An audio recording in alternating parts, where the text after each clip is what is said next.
Hey there, and welcome to the UkeStuff channel, and welcome to this full UkeGuide review of this instrument. This is the Mitchell MU50CE. It's a solid cedar top, laminate back and sides, concert ukulele with electronics. There's your output jack right there, and of course your battery cover as well. This belongs to a student of mine, and as sort of a, what do you call it, a precursor to the review, really sharp fret ends, so I offered to bring it home and take care of the sharp fret ends for her. So this is not one that I've bought. It's, again, a student's instrument. And the only other thing I will say is that it does have a crack. You can see right there. We live in the Wisconsin/Minnesota area, and if you don't humidify a solid top instrument, that can happen.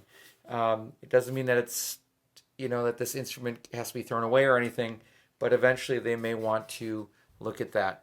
Also, the student does not have a gig bag for their instrument because the weird accessories packs that are available don't include gig bags for them. So I've got some extra gig bags, and I'm going to give her one of those so that she can haul that around as well. So what we're going to do in this review is, first of all, we'll look at some subjective categories that I look at with all ukuleles. Then we'll look at the specifications. And then I will summarize the instrument and give it a UkeGuide rating. And because it is, or does have electrics, I'll also take a look at those really quickly as well, probably in the specifications area of this video. So just to remind you, there are chapters, so you can jump ahead to parts of the video that matter to you or that you want to watch. You can find a summary of this review at ukeguide.info or ukestuff.info, which is my main page.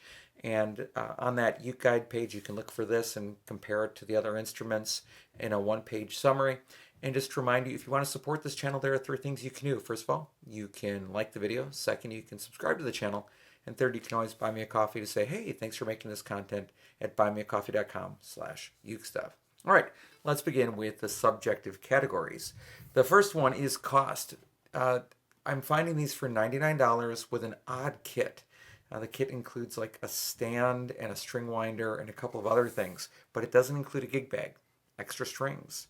I don't know. It's just kind of weird. Now, granted, this instrument does have an embedded tuner, so you don't need a tuner for it, but also doesn't come with strap buttons or anything. It's kind of a weird mix. So the package is for $99, and there's, I think, maybe a newer version that even has like a rosette that's a little more expensive, around $140, but then that one doesn't come with a kit. Very, very strange.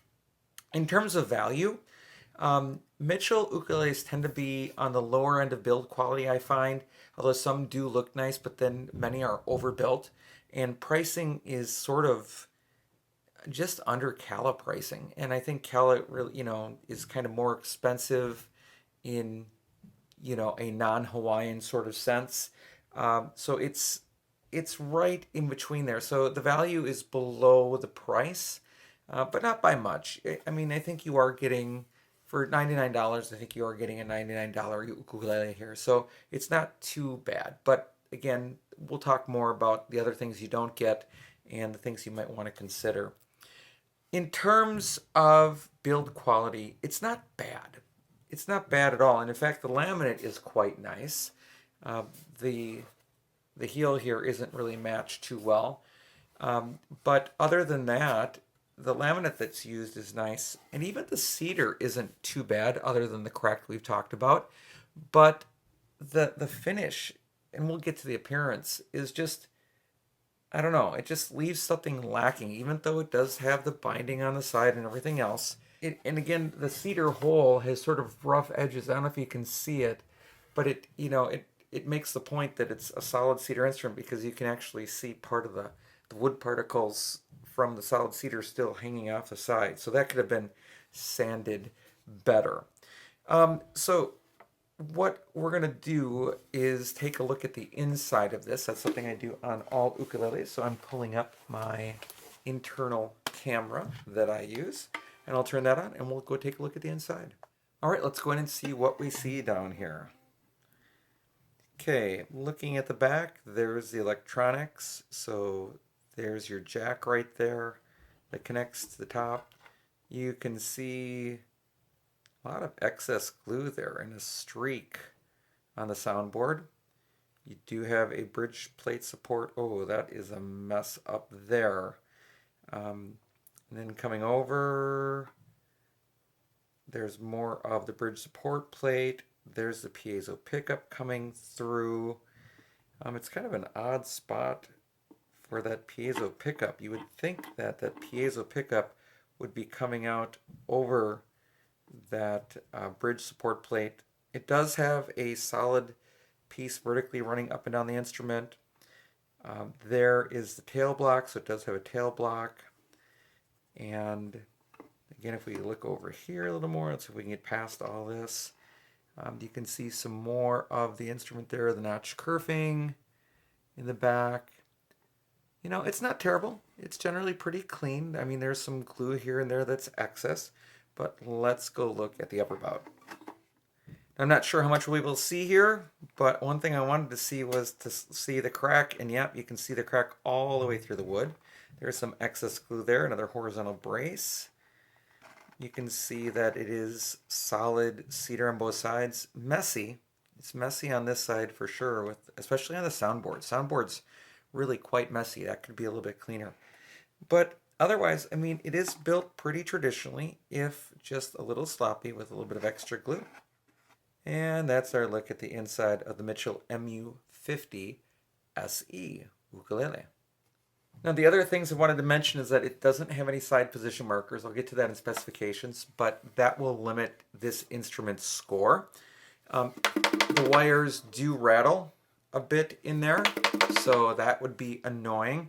And in addition to the cracked soundboard, the fret ends are really excessively sharp on this instrument. In fact, I was getting caught when I was doing the demo as I was strumming. So yeah, you know, the build quality does leave some to be desired. It's certainly not flawless by any means. Critically problem, not really, other than the crack. And even if that may not be critical, you could probably run some glue in it with this price point and just be fine with it.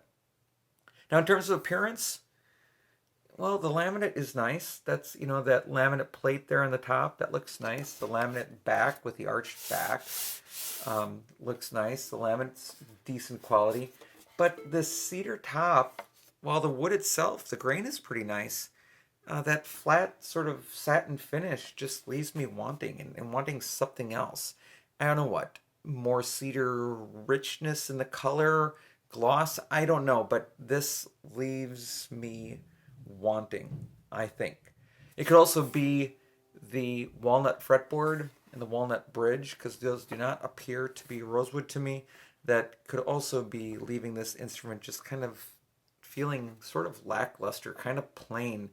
And for $99, you can get quite a bit more in terms of an appearance of an instrument. And then even as I'm looking a little bit at the binding, there's parts where the binding doesn't quite line up so nice, like here on the back. If you can see this right here, the binding isn't quite smooth to the whole build. So again, it you know, it's not horrible, but it's also not great. So I think, you know, appearance plain, not great. Build quality, it's okay, not great. And that's what I would say. Now, in terms of availability, if you want one of these, they're available online. They're available at your local guitar center or whatever. In terms of playability, it's got a 35mm nut and a really thick C-shaped neck. So that makes it a lot like a Cala, but the string spacing is wider than a Cala a little bit, and the action is nice and low. And there is no buzzing on it. So it's this kind of mixed bag, but really it's the sharp fret ends that keep this from being playable. And yes, sharp fret ends can happen with any instrument, but this is really bad. And it is a bound fretboard, so that really should not be the case on a bound fretboard. Now, in terms of sound quality, I think it's pretty good. I like it. Again, I like bright instruments. It's got some sustain, not a lot. It's got good balance. It's loud. I would like more sparkle in the sound, but I would try different strings. And on an instrument like this, I'd probably try Worth Browns. That'd be my first go-to. I don't think I'd go to fluorocarbons first. I'd give Worth Browns first. And if I didn't like the Worth Browns, then I'd try something maybe like a Fremont Black, or then I try a fluorocarbon. There's not a lot of sustain here. There's some, and there's very little in terms of overtones. So ultimately, the sound is good. It'd be a good recording ukulele, I think, maybe in that context.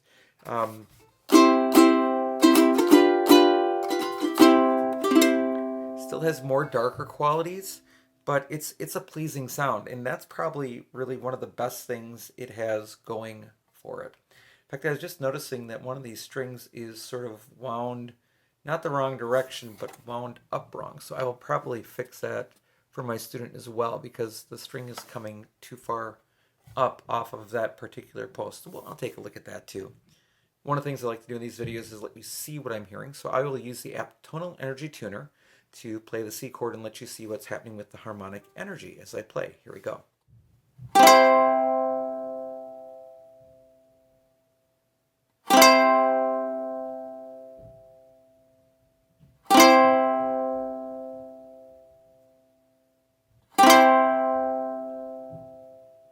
Yeah, Tonal Energy Tuner certainly isn't showing a whole lot in terms of sustain there. It's there.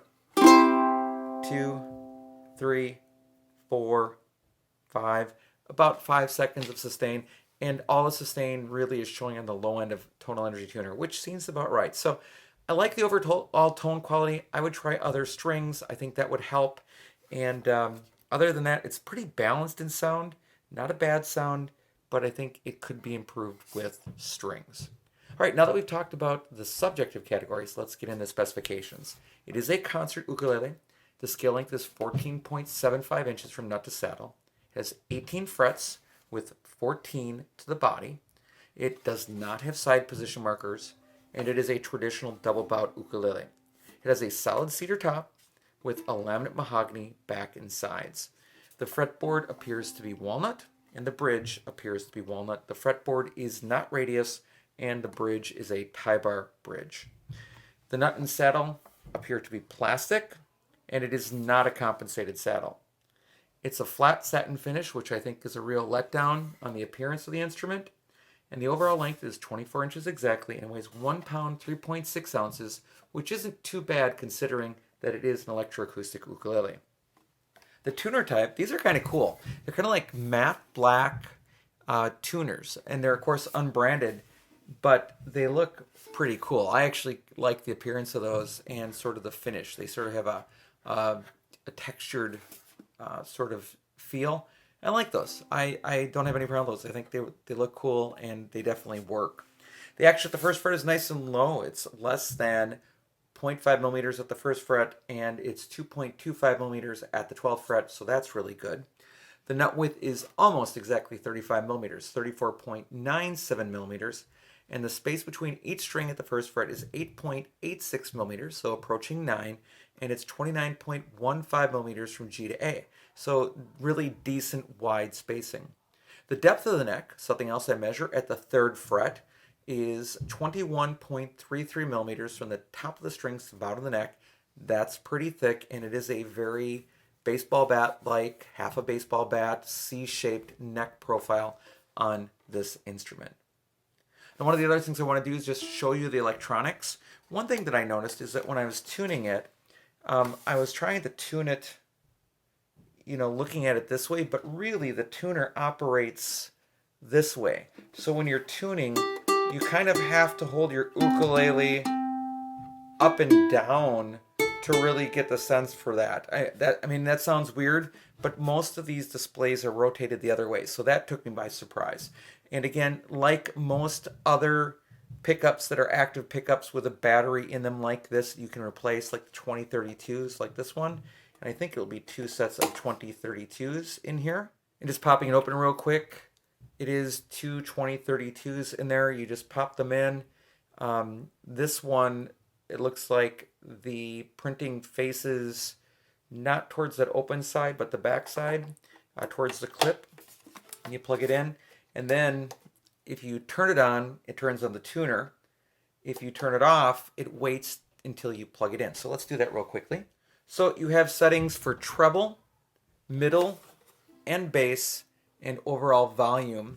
And again, the tuner isn't going to work while you've got that going. Now I'm going to turn up the volume here on my amp. And you can hear it's got pretty good sound. And boy, that's where the overtones are showing. I can hear just the overtones going. So on amplified, this is pretty nice. So let's see what we can do here. Any of this. Again, I'm not a big electric player.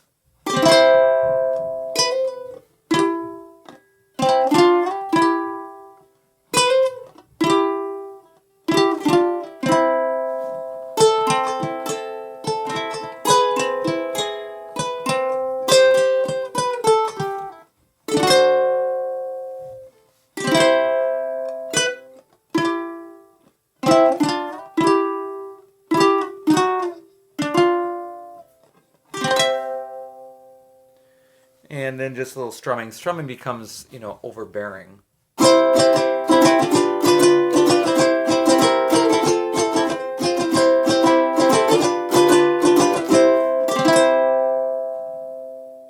can get lots and lots and lots of sustain and overtones when you're playing with it plugged in. And by the way, I have everything sort of middleized here. So I've got the volume a little bit louder than half on this, and I've got treble, middle, and bass turned sort of medium. If I do bass all the way up, yeah, you can hear that change a little bit. If I do treble all the way up, you can hear that that changes that too. So you do have the option to change your sound a little bit, but again, if you want effects and other things, you'll have to plug in to make that work. But the system works well. I think, again, the basic weirdest thing for me was reading the tuner up and down rather than the side. And again, that doesn't seem like a big change, and you'd adjust to it pretty quickly, but it does change how you sort of like interact in with the instrument rather than tuning it this way, holding it sort of this way and tuning. The pickup system works pretty well, just adjusting for the tuner. All right, now that we've talked about the specifications, let's get into the summary and UkeGuide rating. This is a student's ukulele that I asked to address those really sharp fret ends, which I'm going to do tonight because I need to get this back to them tomorrow. It isn't a bad ukulele in terms of overall sound, general playability, or features. It's an affordable solid top instrument, but the low cost is reflected in the construction and particularly in the treatment of the main selling point, which I think is a solid cedar top. They could really highlight that better. I wrote it's an uber plain soundboard, and it truly, truly is. The mahogany laminate is nice. The arch back is nice. The binding is decent, although there's spots where it doesn't quite line up. And again, that sort of seems like to be par for the course with the Mitchell, right? Is that it's a decent ukulele, maybe overbuilt, not quite fully priced as a Kala, and if you spent a little bit more money, you'd get into a little bit better instrument from some other companies. So that's sort of, I think, a really good summary of Mitchell in many cases. Some nice features, maybe nice sound, but in some ways just leaves you wanting a little more. With the sound, I would try other strings, Worth Browns, Fremont Blacks, Aquila Reds maybe, before I did a fluorocarbon here. And the score here is going to be really mostly impacted by the lack of side position markers. Some time ago I decided that if an instrument doesn't have side position markers, which are really critical for the player, yeah, you can have them installed, but then again, or you could try to install them yourselves if you're good at that, but that's another step that you shouldn't have to do. It should be standard on every ukulele at this point in 2022. So again, the lack of that, the sharp fret ends, the loose wiring inside, which can happen with any brand, that thick C-shaped neck, that really is going to hurt the score a little bit. It has potential. And then the other thing is, when you buy one of these for $99, which, I mean, isn't terrible for a solid top instrument with a pickup, although there are better deals out there, such as Acklot, I think. Acklot's electrics, if you could find one, I think are a little bit better deal. That's not a bad price, but it's an odd combo. You don't get a gig bag.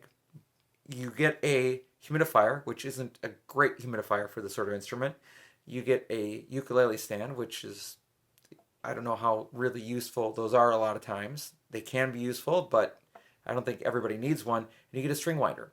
You don't get like a gig bag. You don't get extra strings. The things that you could probably really use. The humidifier, that should have been used, because again, you have that crack up there right near the neck. And I don't know if it was sold that way or if it happened after, and there's no really way to go back and find out for the student. But beyond that, it's overpriced really for what it is.